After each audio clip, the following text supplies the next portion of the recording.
What is going on, movie lovers? This is To the Last Credit, and today we're going to be coming at you with our latest podcast. We're going to be doing a review on Rupert Sanders' Ghost in the Shell, starring Scarlett Johansson. Guessing you've probably heard about this movie due to all the controversy surrounding the whitewashing and shit, and we'll address all that in the review. But today, I'm joined by Mr. Miller Farrow. Mr. Miller Farrow, how are you doing? Good. Cool. And I am, of course, your host, Dylan Boyd, and I am ready to rip this motherfucking movie to pieces. Miller, what were your overall thoughts? Now, without going into any specific negatives or specific positives, what were just your overall thoughts about Ghost in the Shell? To sum it up, it looked nice, but it's a very dull movie. Yeah, I would agree. I think it looks pretty in places. In some places, I think it actually looked pretty fucking bland. But Well, yeah, in some places it seemed like Batman and Robin, where they're just putting in visuals just for the sake of putting in visuals to try to make the movie look nice, but it makes it look worse. Yeah, and I think some of it looks pretty, but holy fucking shit, this fucking movie! I hate this fucking movie so much. Ghost in the Shell is like fucking a really hot prostitute and then finding out she has an STD. Okay, I was gonna go somewhere a little similar with that, but less vulgar. I was gonna say it's like going on a date with a really attractive woman, but she has a really dull personality. I think mine's a little funnier. It is, yeah. I'll give that to you. But yeah, I mean, you guys get the point. This movie, it's really pretty, but it's flat. It's just fucking flat. Miller, what were or did you have any positives besides it looking pretty in places? I did. I mean, we mentioned it looked pretty, which this kind of plays into, but I saw it in IMAX and 3D, and it worked for the format. The 3D I wanted more from, but in some places it did really come out of the screen, but that was only a few times. It didn't really justify the price for the 3D at least. Not the IMAX, I didn't have a problem with. But I know Dylan didn't, but I thought Scarlett Johansson was good. She was robotic-y, which worked for the character. And I didn't really have that much of a problem, or some of the acting. Like the main players, Michael Pitt I liked, he just didn't really have much of a character. And I'm blanking on his name, but we talked about him earlier. Guy with the weird eyes and shit. Yeah. Some of my positives, the only thing I can really think of is Scarlett Johansson in that skin tight suit. That was nice, and then looks pretty in places, and that's about it. Miller, what are your negatives? Just about everything else. Rupert Sanders' direction. I think it's better than the writing, but it's just so bland. Like the story, it's just stuff we've seen with this type of movie. Like it doesn't really do anything interesting, and it kind of just lollygags for a while until the movie gets or until Scarlett Johansson really gets her motivation. Like nothing, you're just kind of watching these people's lives play out, and it's really just not that interesting. Yeah, it was just a very boring movie overall. Like Yeah. it was only hour 40 minutes around then, but it felt like 2 hours, or it felt even longer. It felt like fucking 3 hours for me. Oh my god. Oh god, I'm ready to rip this motherfucker shreds. Okay. First off, fuck Rupert Sanders. Rupert Sanders, if you ever fucking listen to this, you're a piece of shit and I fucking hate you and I can't wait to punch you in the fucking throat. Well, I can't say I can't wait because that probably won't ever happen, but I want to punch you in the fucking throat. I mean, if you get to the chance where you have the ability to punch Rupert Sanders in the throat, I don't know if that's worth throwing everything away. How am I gonna throw everything away? I mean, If you get like a job as a Hollywood director and you see him at like a premiere or something, you don't want to punt. Like, you could that's true. either you get blacklisted or people are like, well, good on him. Someone finally gave Rupert Sanders what he was coming to, or finally gave him. I feel like it could be the latter. Yeah. First off, Rupert Sanders' direction is just it's sad.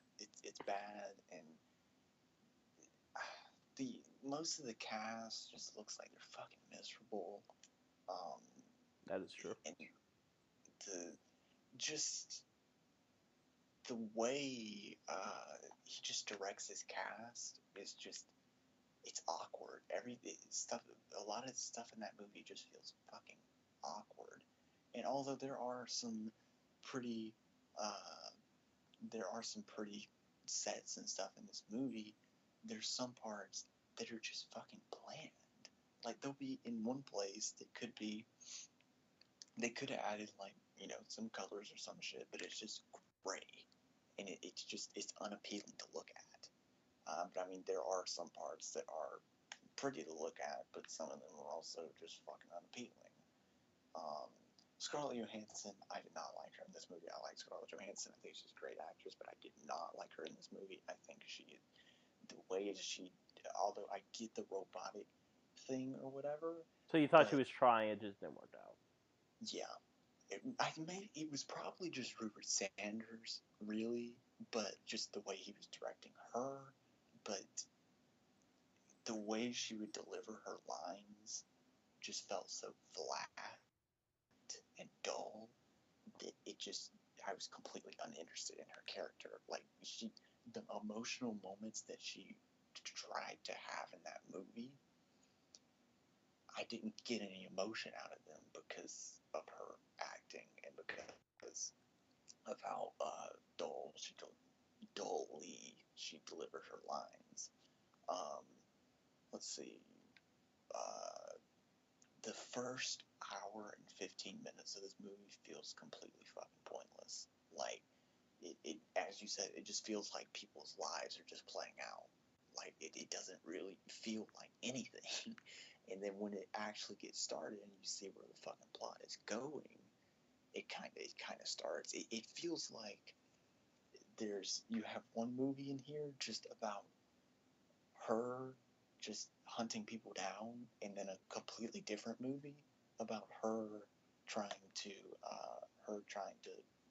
figure out her past. It felt like they had like one part of the movie was planned for a sequel. They were like, "No, scrap that in case this movie fails, and we'll just put it all in one movie." And yeah, I get that. The movie, and it still feels way too long. It feels way too fucking long. It's only an hour and 47 minutes, and it felt like fucking 3 hours long. And with all that being said, I thought the final act was very anticlimactic. That fucking spider thing, it felt like something out of fucking Chappie. I was just like, this is just dumb. This is stupid. And yeah, I was like, oh, this is what we're going with this. And it felt very underwhelming. Let's see. I don't know what other problems that I have with it. The editing, I don't know if it's just the editing again, or if it's Rupert Sanders' direction or what it is, but some scenes, like I was kind of getting to before, some scenes just feel like they don't belong in that movie. Yeah. Stuff happens, and it's like, okay.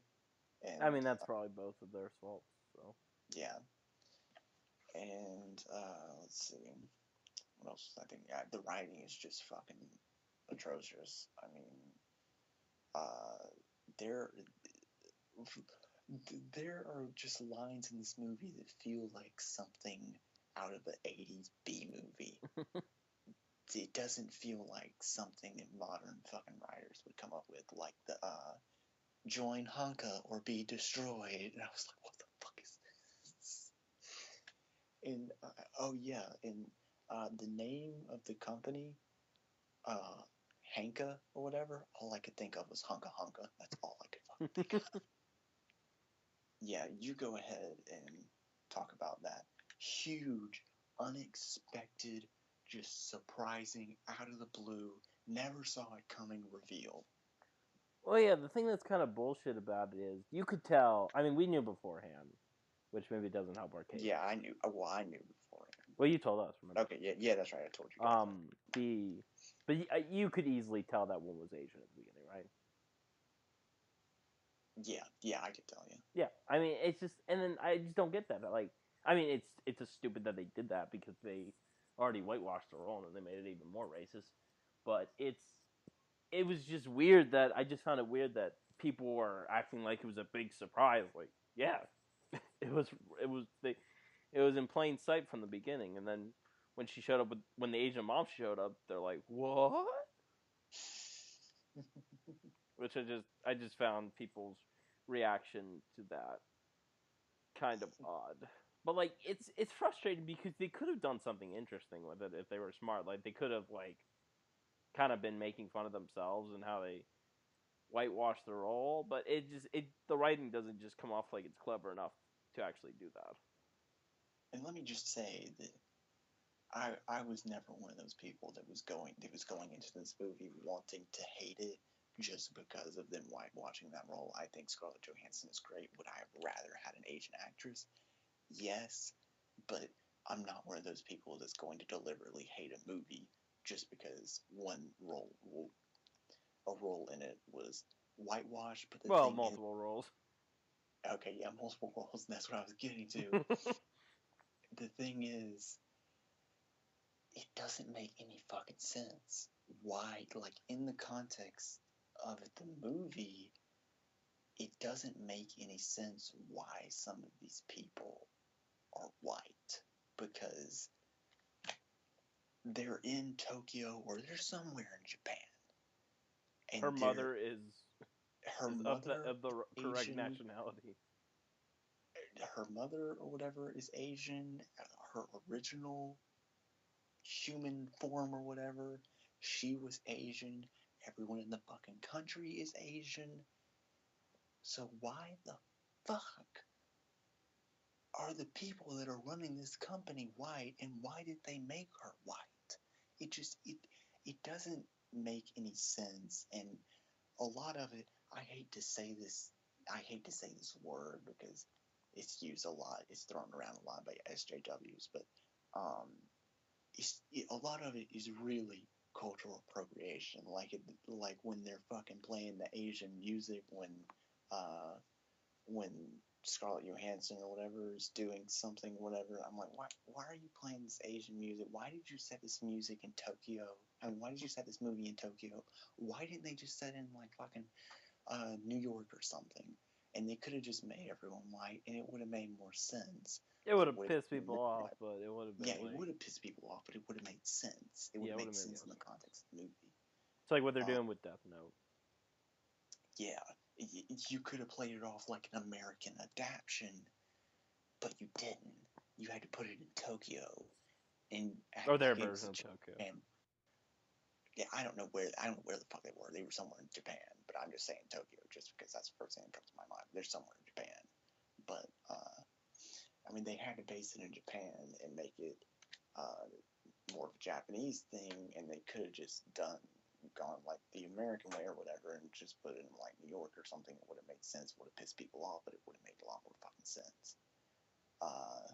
But yeah, the whole reveal was just incredibly predictable and really fucking racially insensitive, and just it was just stupid. I mean, do you have anything else to say on the movie? Or? It's bad.